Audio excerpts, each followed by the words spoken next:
بسم اللہ الرحمن الرحیم۔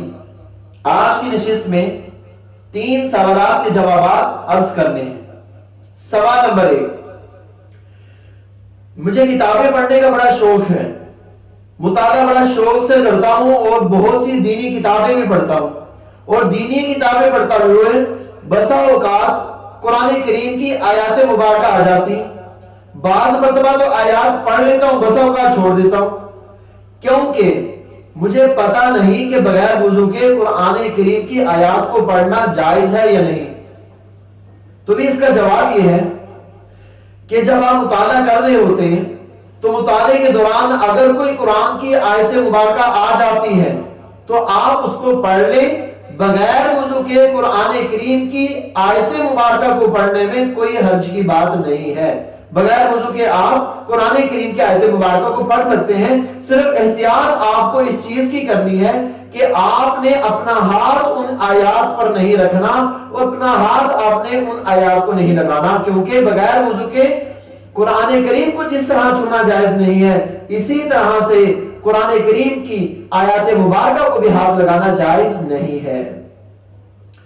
سوال نمبر 2، کہ قرآن کریم کو بغیر وضو کے پڑھنا اور چھونا کیسا ہے؟ تو بھئی اس کا جواب یہ ہے کہ قرآن کریم کو بغیر وضو کے پڑھنا بالکل جائز ہے، کوئی حرج کی بات نہیں ہے۔ ہاں، قرآن کریم کو بغیر وضو کے ہاتھ لگانا یہ جائز نہیں ہے۔ بہت سے احمق لوگ ہیں جو یہ کہتے ہیں کہ بھئی بغیر وضو کے قرآن کریم کو پکڑنا بالکل جائز ہے، اور دلیل دیتے ہیں لا یمسہ الا المطہرون، کہ قرآن کے اوپر بھی یہ آیت مین جو ٹائٹل ہوتا ہے وہاں پر لکھی ہوتی ہے۔ تو بھی جو لوگ یہ سمجھتے ہیں کہ بغیر وضو کے قرآن کریم کو ہاتھ لگانا چھونا جائز ہے، ان کو لا یمسہ الا المطہرون کا پتہ نہیں۔ وہ الا المطہرون میں جو مطہرون کا لفظ ہے اس کو وہ نہیں سمجھے کہ اس کا مطلب کیا ہے۔ انہوں نے مفسرین کرام کو نہیں پڑھا، مفسرین کرام نے اس کا جو مطلب لکھا ہے کہ الا المطہرون کے پاک لوگ ہی چھوتے ہیں قرآن کریم کو۔ پاک لوگ کون سے ہوتے ہیں؟ جو ہر قسم کی ناپاکی سے پاک ہوتے ہیں، وہ ہوتے ہیں پاک لوگ۔ مفسرین کرام نے واضح طور پہ یہ لکھا ہے کہ پاک لوگ وہ ہیں جو دونوں ناپاکیوں سے پاک ہوتے ہیں۔ ایک ہوتی ہے بڑی ناپاکی، جیسے کہ حیض و نفاس اور جنابت کی ناپاکی، یہ بڑی ناپاکی ہے، اور چھوٹی ناپاکی حد سے اصغر بغیر وضو کے ہونا، یہ بھی ناپاکی ہے، یہ چھوٹی ناپاکی ہے۔